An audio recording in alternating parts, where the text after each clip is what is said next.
बिस्मिल्लाहिर्रहमानिर्रहीम। Class 9 chapter number 7 properties of matter आपका chapter है। और आज का जो टॉपिक हम पढ़ने जा रहे हैं स्टूडेंट्स वो है आर्शिमीदस प्रिंसिपल। आर्शिमीदस प्रिंसिपल एक आपके पास मोस्ट इम्पॉर्टेंट टॉपिक है इस चैप्टर में से जो हम लोगों ने पढ़ना है, ठीक है। तो स्टूडेंट सबसे पहली चीज़ तो जो आप लोगों को पता हो इसके बारे में वो ये है कि देखें, जैसे फॉर एग्ज़ाम्पल अगर इसको हम कुछ इस तरीके से डिफ़ाइन करते हैं कि आप लोगों के पास अगर कोई भी एक ऑब्जेक्ट है वह टोटली या पार्शियली जब हम इमर्स्ड करते हैं ना लिक्विड में, मतलब पूरी तरह से या थोड़ी थोड़ी करके जब उसको पानी के अंदर डुबोने की कोशिश करते हैं, तो बेसिकली होता यूँ है कि एक अपथर्स्ट होता है लिक्विड की तरफ से जो उसके वेट को डिस्प्लेस करता है, ठीक है। उसके मुताबिक या तो हमें उस चीज़ का वज़न कम महसूस होता है या उसका वज़न ज़्यादा महसूस होता है।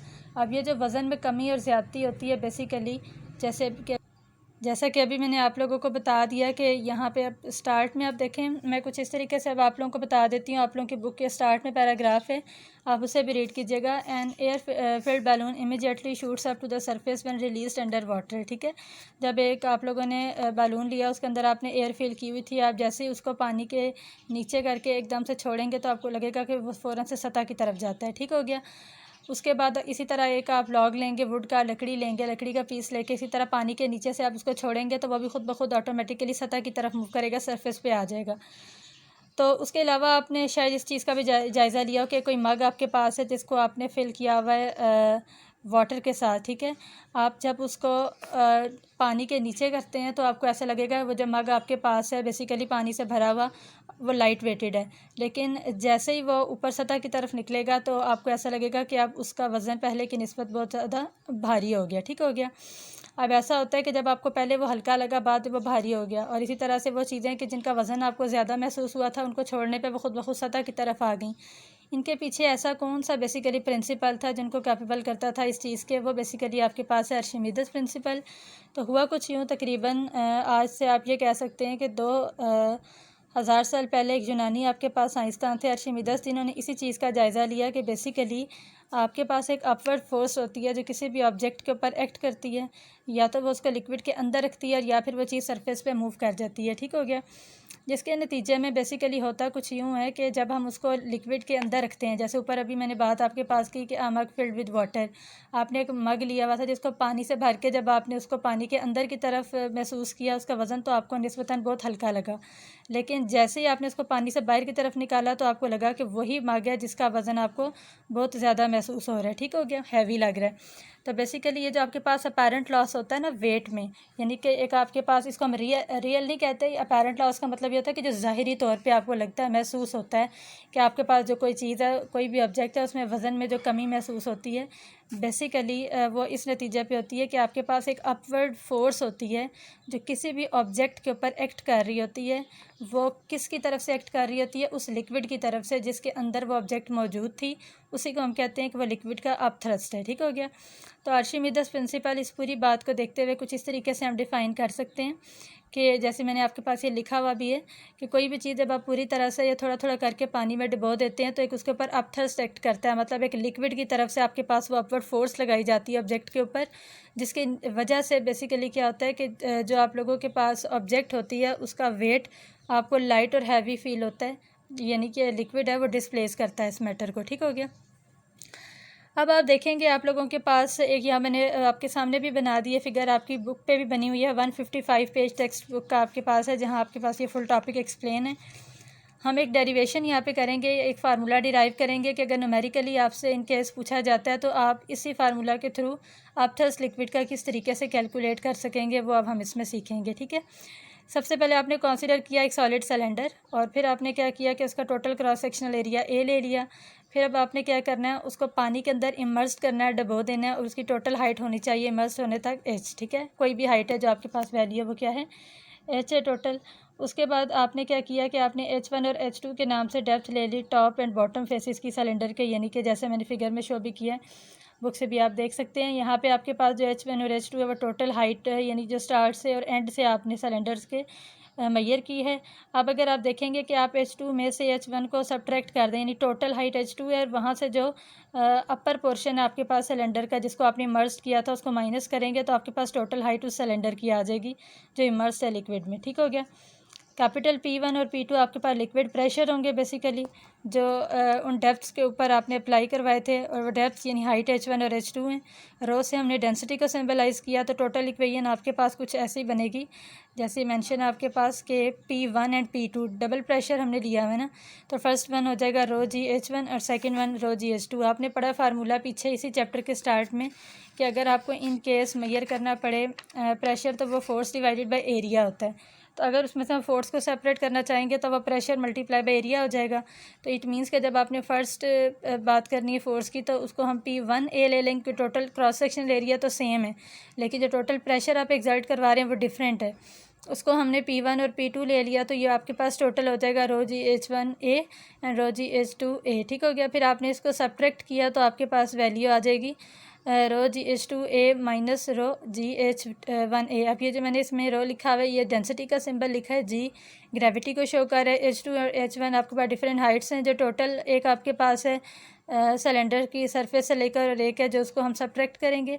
तो आपके पास इसमें से जो टर्म्स कॉमन आएंगी वो लेके बाकी की आपने लिख दी H2 माइनस H1, जो हम प्रीवियसली डिस्कस कर चुके हैं, इक्वल होता है H के, यानी वो वाला सिलेंडर जो आपने पूरी तरह से इमर्स किया था लिक्विड में, उसकी हाइट आ गई। तो आपके पास स्टूडेंट्स बेसिकली ये जो AH आ जाता है ना, ये एरिया और हाइट, ये बेसिकली प्रोडक्ट शो करता है वॉल्यूम ऑफ सिलेंडर को, और इक्वल होता है ये वॉल्यूम ऑफ लिक्विड के जो डिस्प्लेस करता है सिलेंडर को, यानी जिसके अंदर ये मौजूद है।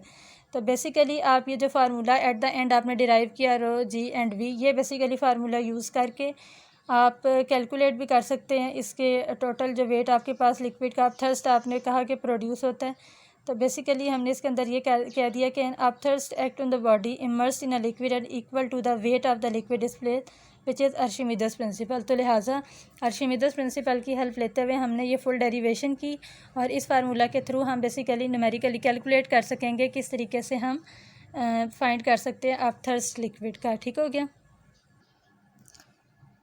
जी स्टूडेंट्स। तो अब हम इसी से नेक्स्ट अर्शिमिदस नेक्स्ट आपके पास जो टॉपिक है आपके पास है डेंसिटी ऑफ एन ऑब्जेक्ट, यानी किसी भी चीज़ की कसाफत, डेंसिटी, भारीपन जो हम फाइंड करना चाहते हैं, उसके अंदर भी अर्शिमिदस प्रिंसिपल का एक इंपॉर्टेंट रोल है। इसकी मदद से हम कैलकुलेट कर सकते हैं। तो सबसे पहले तो हमें इसमें यह बात पता होनी चाहिए कि हमने बेसिकली कौन सा फार्मूला, कौन सी इक्वेशन इस पर्पज़ के लिए यूज़ करनी है, और उसके लिए हमें क्या क्या रिक्वायर्ड होगा। तो देखें, जैसे मैंने मेंशन भी इसमें कर दिया, Archimedes principle is also helpful to determine the density of an object and by finding the weight of the solid in air, यानी कि जो आपके पास जो सॉलिड है उसका टोटल वेट आपने पहले एयर में फाइंड किया, उसको W1 का नाम दे दिया। फिर अब आपने उसका वेट वाटर के अंदर इमर्स करके कैलकुलेट किया, W2 का नाम दे दिया। दैन उनकी हेल्प से आपने फर्दर कैलकुलेट की डेंसिटी इस ऑब्जेक्ट की जो अंडर एक्सपेरिमेंट है। ठीक हो गया।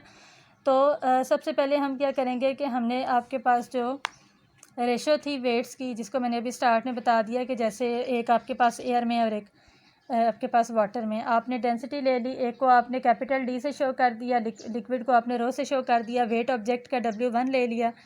दैन फर्दर जैसे मैंने आपके पास ये सामने फार्मूला लिखा हुआ है W1 divided by W1 minus W2 multiply by rho, यानी कि जितना जो आपके पास सब्सटेंस है उसकी तो आपने टोटल डेंसिटी ले ली, वो वाटर हो सकता है, वो जो भी आपके पास है। ठीक है, जैसे मिसाल के तौर पे अगर वाटर ही है तो उसकी डेंसिटी कांस्टेंट है, आपने वो ले लेनी है।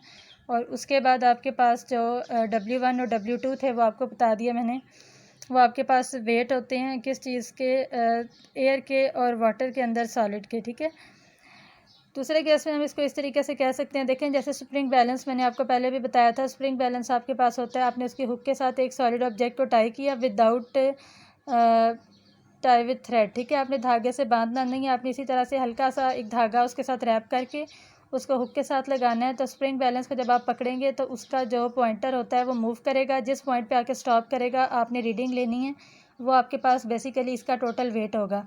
दैन सेकंड केस में आपने उसी स्टोन के साथ एक थ्रेड लिया और उसको आपने स्टोन को इमर्स्ड कर देना है पूरी तरह से लिक्विड के अंदर, यानी पहले केस में तो आप लोगों ने एयर के अंदर मेजर किया था ना, अब हमने वाटर में करना है, तो आपने उसको पूरी तरह डुबो देना है पत्थर को पानी के अंदर, और फिर आपने इसी तरीके से जो उसका थ्रेड था उसको हुक के साथ टाई करना है। दैन जब उसी तरह पॉइंटर मूव करेगा तो अब की बार आपकी रीडिंग जो आएगी वो थोड़ी सी डिफरेंट आएगी। ठीक हो गया। तो इस तरीके से आपने फिर उन रीडिंग्स को यूज़ करना है, अपनी इस गिवन इक्वेशन में वाटर की डेंसिटी यूज़ करनी है, और इस कैलकुलेशन से आपको टोटल डेंसिटी इस ऑब्जेक्ट की पता चल जाएगी कि जिस ऑब्जेक्ट को जैसे हमने स्टोन लिया हुआ था तो इसकी टोटल डेंसिटी क्या हो सकती है। तो इस प्रोसेस में भी अर्शिमिदस प्रिंसिपल हेल्पफुल था हमारे लिए। क्लियर हो गया। स्टूडेंट्स इससे नेक्स्ट आपके पास जो टॉपिक है वो है प्रिंसिपल ऑफ फ्लोटेशन। नाम से ज़ाहिर एक ऐसा कानून जो फ्लोटेशन कोई चीज़ तैरती है उसके पीछे कोई कानून क्या है, ठीक हो गया। तो बेसिकली होता कुछ यूँ है, an object sinks if its weight is greater than the upthrust acting on it. Upthrust क्या चीज़ है, पीछे अब हम पढ़ चुके हैं। आप लोगों के पास एक अपवर्ड फोर्स होती है जो लिक्विड की तरफ से लगाई जाती है ऑब्जेक्ट पे उसके टोटल वेट को डिस्प्लेस करने के लिए। तो बेसिकली आपके पास कोई भी चीज़ जब डूब जाती है ना पानी के अंदर, तो होता कुछ यूँ है कि उसका वज़न निस्बतन ज़्यादा होता है उस अपथर्स्ट के जो वाटर की तरफ से लिक्विड की तरफ से एक्ट कर रहा होता है उस पर। दूसरे केस में कोई भी ऑब्जेक्ट फ्लोट तब करती है, तैरती तब है सतह पे पानी के समंदर के। तो बेसिकली होता है उसमें तब यूँ है कि जो आपके पास उसका टोटल वेट होता है या तो वो कम होगा या बिल्कुल बराबर होगा उस अपथर्स्ट के जो एक्ट कर रहा है बॉडी पे, ठीक हो गया। तो बेसिकली हमने दो केसेस इसके अंदर पढ़ लिया। वो क्या था कि ऑब्जेक्ट कोई भी सिंक कब होती है या फ्लोट कब करती है। तो इसके पीछे भी अगर प्रिंसिपल ऑफ फ्लोटेशन के पीछे भी अगर हम देखें तो बेसिकली एप्लीकेशन जो है आर्chiमेदेस प्रिंसिपल की है। Floating object displace a fluid having weight equal to the weight of the object. Basically जो तैरती हुई चीज़ होती है ना वो डिस्प्लेस करती है फ्लड को। फ्लड कुछ भी हो सकता है, इधर लिक्विड और गैस, ठीक हो गया। Having weight equal to the weight of the object, यानी कि उसका कुल उतना वज़न जितना वज़न उस चीज़ का होता है। यानी कि पानी जो होता है वो अपनी तरफ से डिस्प्लेस करता है टोटल वेट को, फिर उसके हिसाब से जितना अपना उसका वेट होता है ऑब्जेक्ट का वेट डिस्प्लेस किया तो as a result object float करना स्टार्ट कर देती है। फ्लोटिंग के लिए दो ही कंडीशंस हो सकती हैं, या टोटल वेट जो होता है आपके पास ऑब्जेक्ट का वो लेस होता है या बिल्कुल इक्वल होता है। अब थर्स्ट के क्लियर हो गया। सिंपल सा ये बिल्कुल टॉपिक था, इसके अंदर आपको इतनी सी बात पता होनी चाहिए थी। ये स्टूडेंट्स आज हमने पढ़ लिया लेक्चर में Archimedes principle, density of an object and principle of flotation. आपने इसको टेक्स्ट बुक से भी रीड करना है ताकि आपको और बेहतर तरीके से क्लियर हो। इंशाल्लाह नेक्स्ट लेक्चर के साथ कल मिलेंगे। अल्लाह हाफिज़।